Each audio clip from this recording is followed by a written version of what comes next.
যদি ডাকসুর মাধ্যমে লেজুর ভিত্তিক ছাত্র রাজনীতিটা যদি নিষিদ্ধ হয় তাহলে এটাতে ছাত্র শিবির তারা সবচেয়ে বেশি বেনিফিটেড হবে। বিগত 15 বছরে বাংলাদেশ যে ছাত্র শিবির যারা রয়েছে তারা অনেকটা প্রকাশ্যে রাজনীতিতে আসতে পারেনি। এখন এই গণ অভ্যুত্থানের ফলে তারা কিন্তু প্রকাশ্যে রাজনীতিতে আসবে, রাজনীতিতে আপনার নতুন একটা ফ্লো তৈরি হবে।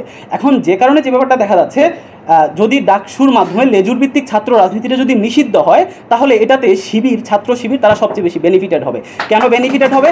কারণ তারা বিগত 15 বছরে যেহেতু প্রকাশ্যে রাজনীতি না করেও তাদের একটা সুন্দর স্ট্রাকচার ছিল, এখন নিষিদ্ধ হলো, এই দলটা সবচেয়ে বেশি স্ট্রাকচারাল ওয়েতে আগাবে বলে আমার কাছে মনে হচ্ছে। দ্বিতীয়ত ছাত্র শিবিরের একটা চ্যালেঞ্জ এখানে আছে। আমরা দেখেছি যে বিভিন্ন তাদের কিছু ঐতিহাসিক ডট রয়েছে নেতিবাচক, 1971 বলি, তারপর আপনার 1/11-এর পরে আমরা দেখেছি যে বিশ্বে যে ওয়ার এগেইনস্ট টেরর হিসেবে যে প্রোপাগান্ডাগুলো ছড়িয়েছে, এগুলো বাংলাদেশের ইনকামবেন্ট যে ফেসিস্ট রেজিম ছিল তারা বারবার ওই ধরনের প্রোপাগান্ডাগুলো, মানে ক্যাম্পাসে কোনো কিছু অনৈতিক ঘটলেই একে জামাত শিবির যে ট্যাগ দেওয়া হতো। কিন্তু এখন যে ব্যাপারটা দেখা যাচ্ছে যে এই যে জামাত শিবির যখন প্রকাশ্যে রাজনীতিতে আসবে তখন সাধারণ শিক্ষার্থীরা যখন দেখবে যে এই কাজগুলোর সাথে আসলে জামাত শিবির অন্তর্ভুক্ত না, তখন জামাত শিবিরের উপর একটা আলাদা আকর্ষণ কাজ করবে। পাশাপাশি জামাত শিবির যদি কোনো নেতিবাচক কাজ করে থাকে তাহলে তাদেরকে ওই যে 1971 সালে যে নেতিবাচক ডট সেটার সাথে কানেক্টেড করা হবে, তারা ওইটার মাধ্যমে তাদেরকে সমালোচিত করা হবে। এবার আসি যে 7 নম্বর ভবিষ্যৎ ছাত্র রাজনীতির প্যাটার্নে 7 নম্বর যে পরিবর্তনটি আসবে সেটা এক ধরনের বিশৃঙ্খলা বা একটা অ্যানার্কি তৈরি হবে। অ্যানার্কিটা কেন তৈরি হবে? মানে এই যে আমি প্রথমে বলেছি যে একটা ইস্যু ভিত্তিক বিভিন্ন আন্দোলনগুলো হবে, যেমন ক্যাম্পাস রিলেটেড হোক, রাষ্ট্র রিলেটেড হোক।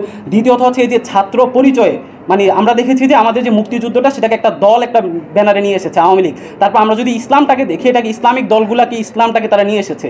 মানে এই যে ব্যাপারগুলা, যে এই ব্যাপারগুলোর কারণে একটা এনার্কি তৈরি হবে। দ্বিতীয়ত যে এনার্কিটা তৈরি হবে, আমাদের এই যে এত ভালো স্টুডেন্ট থাকার সত্ত্বেও, এত সৎ স্টুডেন্ট থাকা সত্ত্বেও অসংখ্য খারাপ স্টুডেন্টদেরকেও কিন্তু আমাদের অসংখ্য খারাপ স্টুডেন্টও আছে, অসৎ স্টুডেন্ট আছে, যারা এই যে গণ অভ্যুত্থানটাকে কাজে লাগিয়ে তারা নিজেদেরকে এই ছাত্র আন্দোলনের অংশীজন হিসেবে কাজে লাগিয়ে তারা বিভিন্ন ফায়দা লুটতে চাবে, বিভিন্ন অনৈতিক কাজকর্ম করতে চাবে, যে কারণে দেখা যাচ্ছে এখানে একটা বিশৃঙ্খলা বা এনার্কি তৈরি হওয়ার সম্ভাবনা রয়েছে। তারপরে 8 নম্বরে আমরা দেখেছি যে এই যে বর্তমানে যে পরিবর্তনটা আসবে, এই যে বৈষম্য বিরোধী ছাত্র আন্দোলন নামে যে একটা প্ল্যাটফর্ম তৈরি হয়েছে, এই প্ল্যাটফর্মটা আমরা দেখা যাচ্ছে যে তারা সব কিছু ম্যানেজ করে নেওয়ার একটা টেন্ডেন্সি তৈরি হয়েছে। মানে যেই কাজগুলো রাষ্ট্রের ইনস্টিটিউশনের করার কথা, যেমন পুলিশের যে কাজগুলো, ট্রাফিক কাজগুলো, এটা রাষ্ট্রের ইনস্টিটিউশনের কাজ, সেটা আমরা ছাত্ররা করছি। আমরা দেখা যাচ্ছে যে সচিবালয়ের যে নিরাপত্তা সেটা পুলিশের কাজ, সেটা আমরা ছাত্ররা করছি। এই যে বন্যা, এটা আমাদের বন্যা রিলেটেড যে মন্ত্রণালয় আছে তারা করবে।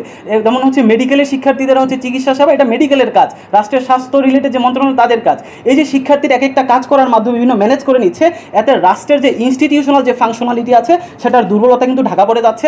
দ্বিতীয়ত এটা একটা লং টার্মে তৈরি করবে সমস্যাটা, সেটা ছাত্র রাজনীতির প্যাটার্নে।